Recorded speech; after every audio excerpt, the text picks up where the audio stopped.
Even having officially retired, I still get the feeling that I need to make a video on an important subject every now and then. This one, I think, is particularly important because it represents an infection of liberal ideology into Marxist discourse. Too many so-called Marxists are spouting the liberal nonsense of sex work is work. This position is wholly anti-materialist and goes against the tradition and theory of Marxism itself. If a liberal wants to hold this position, by all means, go ahead and do so. It's your ideology. But as Marxists, we categorically reject this liberal stance with our materialist analysis and rejection of rape as a legitimate industry. I wholly refuse to use this term, sex worker. I use the term prostituted woman. Sex work is not work. It is enslavement forced upon women by economic coercion, poverty, or drug addiction. Polls show that 98% of women do not want to be in the industry of prostitution. It is not something they choose like a labor job. It is something they submitted to. It is something done to them. They are prostituted. This whole argument of sex work is an attempt to whitewash the horrid abuses of prostitution by making a moral argument. Because women are forced into selling sex to survive, the argument goes that they shouldn't be shamed for doing so. And this position is correct. However, this liberal interpretation completely misses the point, completely misses the criticism that we should be making. That capitalism is forcing women into selling their bodies. Legitimizing prostitution as simply work, we take the systematic violence of men against women in the industry, beatings and rape, as merely job hazards. No, they are not.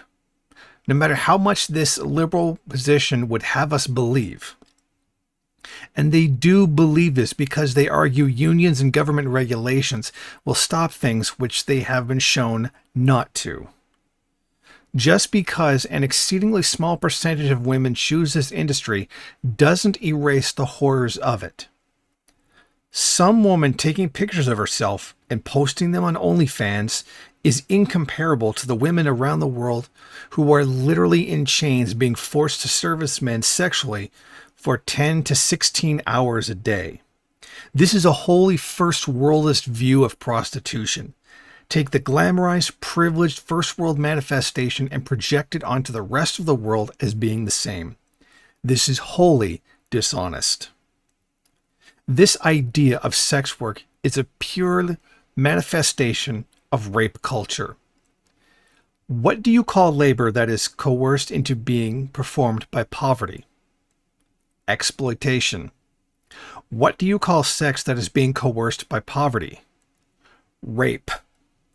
Rape culture is the normalization of rape upon women, and this is exactly it.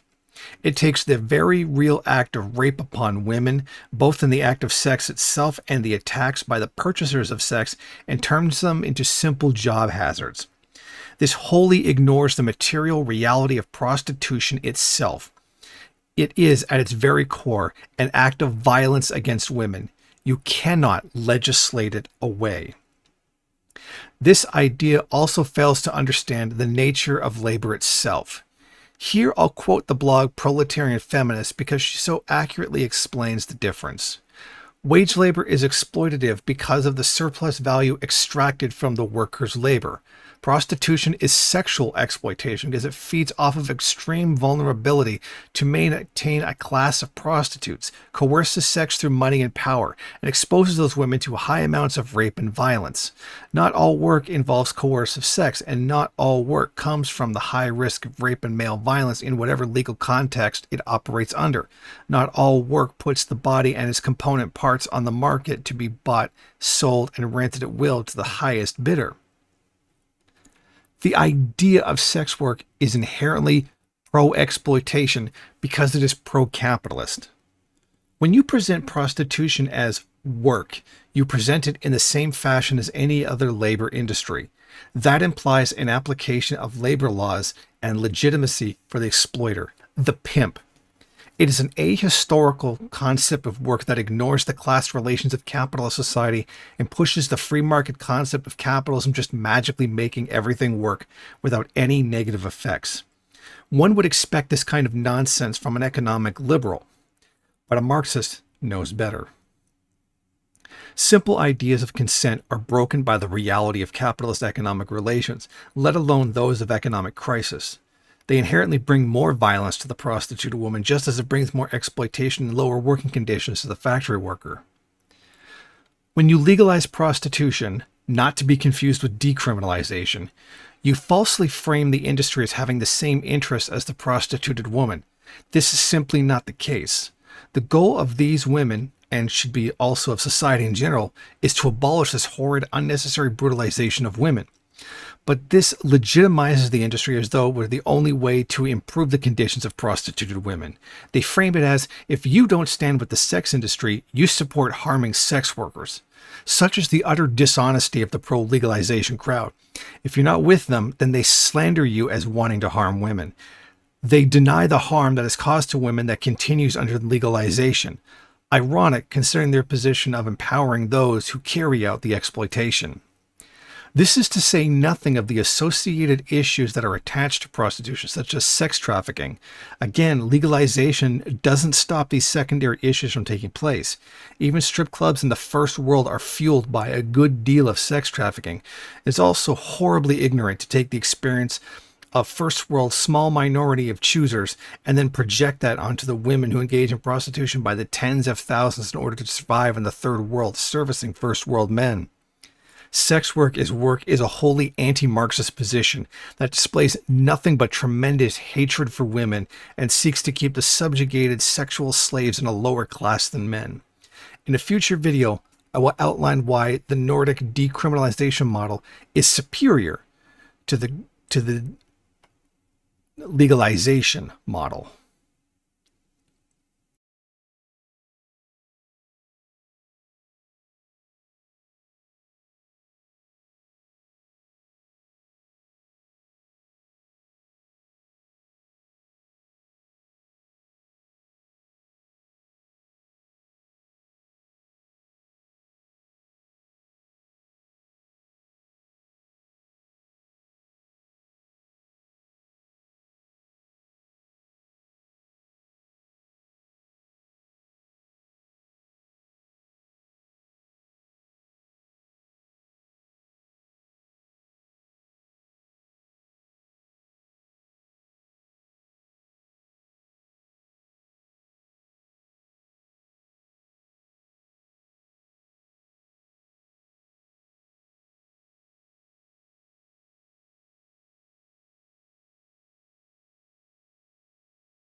Thank you for watching. If you like this program, then please head over to my Patreon page and set up a monthly donation.